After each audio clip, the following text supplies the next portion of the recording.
मैं सदन में बोल चुका हूं, जो भी है रिकॉर्ड में है। मेरे 2 कैबिनेट साथियों का फोन आया था। 2 कैबिनेट मंत्रियों का फोन आया था। आजा आजा आजा आजा।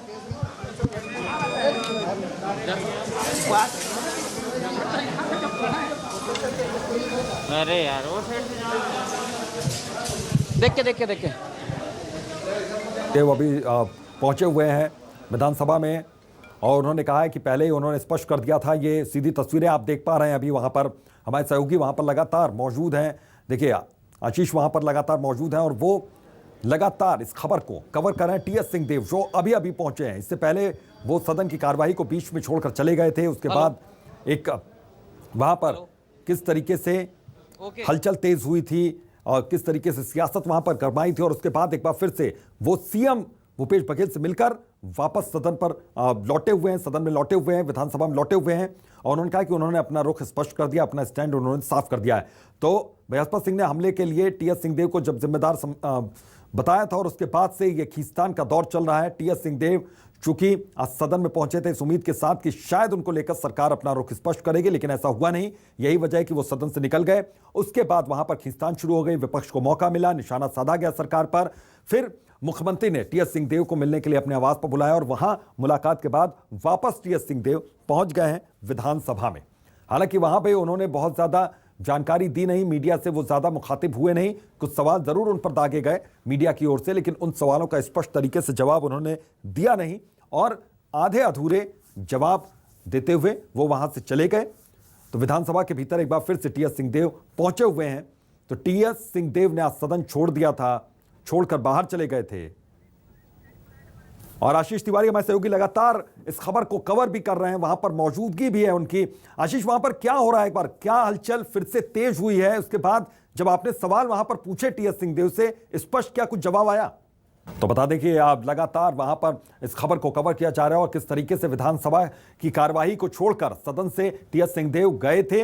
उसके बाद वहां पर किस तरीके से विपक्ष हमलावर हुआ था, विपक्ष के हमला बोलने के बाद किस तरीके से सरकार की मीटिंग चल रही थी, वहां पर जो विधायक थे, सरकार के जो मंत्री थे, उन्होंने मीटिंग्स की।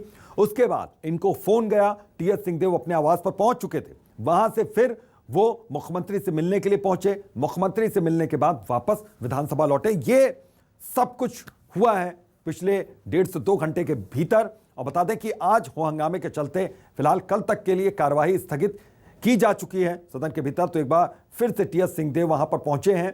तो टीएस सिंहदेव ने आज सदन छोड़ा था, उस वक्त की यह तस्वीर है। हालांकि उस वक्त भी वो मीडिया से मुखातिब हुए नहीं थे, सवालों का जवाब उन्होंने दिया नहीं था। हाँ, उनकी बॉडी लैंग्वेज काफी कुछ कह रही थी कि किस कदर उनके भीतर नाराजगी है, क्योंकि उनको लेकर सरकार ने अपना रुख स्पष्ट नहीं किया था। और हमारे सहयोगी लगातार वहां पर जुड़े हुए हैं, स्टेट ब्यूरो हेड आशीष तिवारी भी वहां पर लगातार जुड़े हुए हैं और इस खबर को वो कवर कर रहे हैं। और बहुत से लोगों से उन्होंने आज पिछले 1.5 से 2 घंटे के भीतर लगातार बातचीत की है। और तो बीजेपी ने जब सरकार पर हमला बोला है, वहां पर भी बीजेपी के भी नेताओं से वो बातचीत करते हुए अब नजर आए हैं। उसके बाद टीएस सिंहदेव जब दोबारा वापस लौटे हैं विधानसभा में, तो वहां पर भी कुछ सवाल उन्होंने पूछे और उस सवाल का स्पष्ट तौर पर जवाब मिला नहीं, निकल गए थे। उसके बाद फिर वापसी उनकी हो गई है और वहां पर बीजेपी ने सरकार पर इसको लेकर जोरदार तरीके से हंगामा बोला। हालांकि ये हंगामा कल भी हुआ था सदन के भीतर और बीजेपी ये चाहती थी कि बृहस्पति सिंह, जिन्होंने गंभीर आरोप लगाए टीएस सिंहदेव पर, टीएस सिंहदेव दोनों ही लोगों का वहां पर बयान हो जाए, वक्तव्य हो जाए सदन के भीतर, लेकिन ऐसा हुआ नहीं। और इसी वजह से विपक्ष यहां पर हमलावर रुख अपनाते हुए नजर आया। हालांकि इस हमलों से सरकार में क्या किसी तरह की बौखलाहट है, इसके बारे में स्पष्ट नहीं है। तो देखिए क्या हुआ अब तक पूरा। बता दें कि बृहस्पति सिंह ने टीएस सिंहदेव पर हमला करने का आरोप लगाया। बृहस्पति सिंह ने मामले की शिकायत सीएम और पीएल पुनिया से भी की। सिंहदेव ने फिर उसके बाद सदन से आज वॉकआउट किया इस पूरे मामले के बाद। तो आज टीएस सिंहदेव सदन में भावुक हो गए। वॉकआउट के बाद सीएम ने सिंहदेव को मिलने के लिए बुलाया, कॉल करवाया, उन्हें फोन करवाया। बृहस्पति सिंह ने टीएस सिंहदेव पर हमला करने का आरोप लगाया था, वहां से यह मामला शुरू हुआ था। तो सीएम और पीएल पुनिया से अपनी शिकायत भी की यहां पर बृहस्पति सिंह ने और उसके बाद कल मुलाकात हुई पीएल पुनिया से। पीएल पुनिया ने कहा कि सब कुछ स्पष्ट हो चुका है, वो बात वहां खत्म हो गई है। लेकिन शायद इस बात का अंदेशा या अंदाजा यहां पर लगा नहीं सकी सरकार की टीएस सिंहदेव इस कदर नाराज हो भी सकते थे। बृहस्पति सिंह ने मामले की शिकायत सीएम से की, पीएल पुनिया से की, रायपुर से। यह अहम खबर इस वक्त की आ रही है क्योंकि इसको लेकर वहां पर सियासी हलचल तेज हो गई है, सियासी संग्राम वहां पर छिड़ा हुआ है। और सबसे ज्यादा फायदा अगर यहां पर किसी को होता हुआ नजर आ रहा है तो वो न बृहस्पति सिंह को फायदा हो रहा है, न टीएस सिंहदेव को हो रहा है, न सरकार को हो रहा है, विपक्ष को हो रहा है। क्योंकि विपक्ष को एक बड़ा मुद्दा यहां पर मिल गया है सरकार का घेराव करने का। तो अब यहां पर बताया जा रहा है कि चर्चा होगी, अब बातचीत होगी, मुख्यमंत्री से मिलने के लिए टीएस सिंहदेव रवाना हुए और रवानगी के बाद अब किस तरीके से बात होगी। और आशीष तिवारी हमारे साथ जुड़ गए, हमारे सहयोगी, जो लगातार वहां पर इस खबर को अपडेट कर रहे थे, खबर को कवर कर रहे थे। आशीष, आप जब वहां पर सवाल पूछते हुए नजर आए टीएस सिंहदेव से, उन्होंने स्पष्ट कुछ जवाब नहीं दिया। उनके जवाब के लिए क्या थोड़ा सा और इंतजार करना होगा? फिलहाल किस तरह की हलचल है वहां?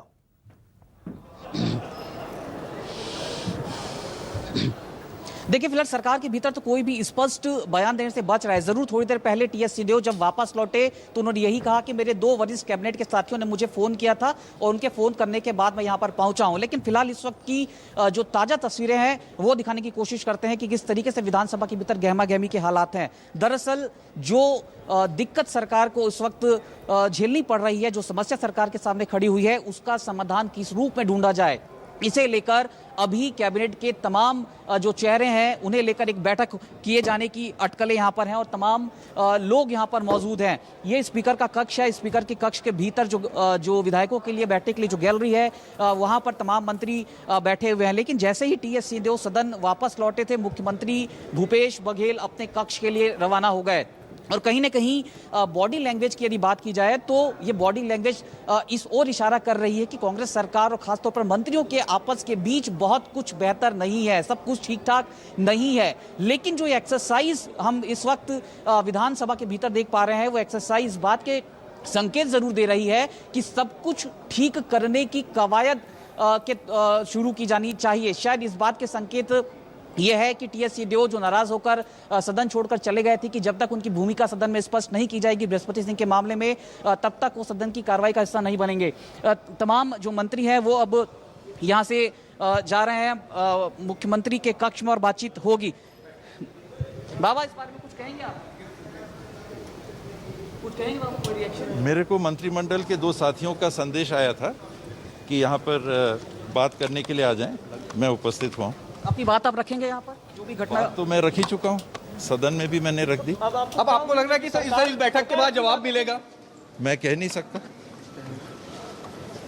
तो ये टीएस सिंहदेव की रिएक्शन को आपने सुना कि दो कैबिनेट मंत्रियों के फोन करने के बाद वो वापस लौटे हैं और अभी वो अपनी बात इस बैठक के दौरान रखेंगे। हालांकि वो ये भी कह रहे हैं कि उन्होंने अपनी बात रख दी है। थोड़ी देर में मुख्यमंत्री भूपेश बघेल भी इसका हिस्सा बनेंगे और तमाम मंत्री जो हैं वो भीतर दाखिल हो रहे हैं और कोशिश इस बात को लेकर की जाएगी कि जो दिक्कत कांग्रेस के भीतर खड़ी हुई है उसका समाधान कैसे ढूंढा जाए। कैबिनेट के तमाम मंत्रियों के चेहरे आप देखिए जो इस वक्त मुख्यमंत्री भूपेश बघेल के कमरे की ओर दाखिल हो रहे हैं। जाहिर सी बात है, जिस तरीके से सदन के भीतर जो तस्वीर देखने को मिली, विपक्ष हमलावर हुआ और कांग्रेस सरकार के भीतर एक तरीके से कहीं ना किसी मायने में एक संकट के जो हालात बने हैं, इसका समाधान ढूंढने की कोशिश इस वक्त कैबिनेट की बैठक में की जाएगी, तमाम मंत्रियों की मौजूदगी में की जाएगी। सभी चेहरों को रोका गया था, जो संगठन के कुछ लोग हैं उन्हें भी बुलाया गया है। जो बैठक चल रही है, रुपेश जी, किस रूप में देखते हैं इस बैठक को? देखिए, लगातार बातचीत चल रही थी, जैसा कि रविंद्र चौबे ने बताया, और उस बातचीत के बाद टीएस सिंहदेव यहाँ पे पहुँचे हैं, बातचीत करने के लिए पहुँचे हैं।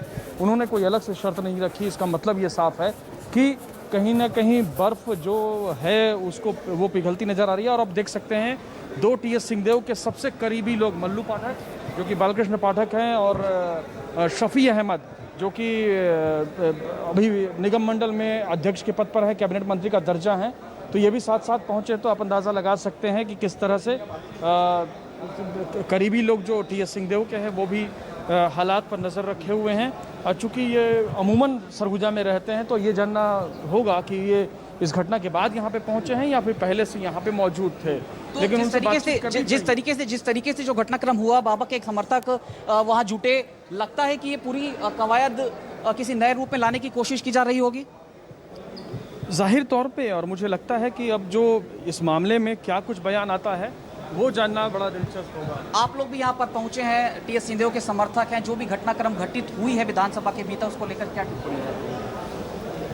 हाउस में टीएस बाबा ने अपना आप ऑन रिकॉर्ड पूरा करा दिया, उसके बाद जो कोई स्थिति नहीं बनी जो आपके सामने है। बाबा के साथ आप लोग एक बंगले पर बैठे हुए थे, किन संदर्भों किन मुद्दों पर चर्चा हुई है? जो हाउस में ऑन रिकॉर्ड बोला वही बात, उसके बाद जो आगे स्थिति बनेगी तो अभी यहाँ इसके बाद पता चलेगा। बाबा का मिजाज कैसा था जब वो बंगले पहुंचे, आप लोग वहाँ पहुंचे? मस्त है, अच्छे मूड में। चेहरे पर तो नाराजगी देखने को मिल रही है। क्या? नहीं। अब किसी आप ही को हत्यारा कोई कहने लगेगा तो आपके दिमाग में क्या आएगा? कोई हत्यारा कह रहा है, कोई। क्या चाहते हैं बृहस्पति सिंह को कांग्रेस से बाहर निकाला जाए। ये टीएस बाबा के समर्थक हैं। कभी इलेक्टपाल मेनन से उसको जान का खतरा रहता है, कभी राम विचार नेता, उसमें कितना बड़ा जान है कि उसके मार देने से मुख्यमंत्री बन जाते। अब भूपेश भाई इतने कमजोर है कि बृहस्पति सिंह के जाने से वो मुख्यमंत्री पर ढट जाएगा। क्या भाई यार, तो ये टीएस सिंहदेव के समर्थक हैं और जिस तरीके से टिप्पणियां देखिए किस तरीके से आ रही है कि बृहस्पति सिंह को हटा दिया जाए। दरअसल एक दिन पहले का जो मोमेंटम हमने देखा था कि बड़ी पैमाने पर बृहस्पति सिंह के बंगले में 18 विधायक एकजुट हुए थे और प्रेस कॉन्फ्रेंस के दौरान बृहस्पति सिंह ने यह कहा था कि टीएस सिंहदेव को मंत्रिमंडल से हटा दिया जाना चाहिए। हालांकि इसका एडवर्स इम्पैक्ट कहा जाए, जिस तरीके से सरगुजा से देखने को मिला, भारी तादाद में बड़े पैमाने पर लोगों ने चिट्ठियां लिखी हैं राहुल गांधी को, सोनिया गांधी को, और बृहस्पति सिंह पर कार्रवाई की मांग की है। बिल्कुल तो आर पार की लड़ाई के मूड में यहाँ पर टीएस सिंहदेव हैं और शायद ये लड़ाई अब मुकम्मल होती हुई नजर आ रही है, क्योंकि मुलाकात के बाद तस्वीर पूरी साफ हो जाएगी। बहुत बहुत शुक्रिया आशीष इस तमाम जानकारी के लिए।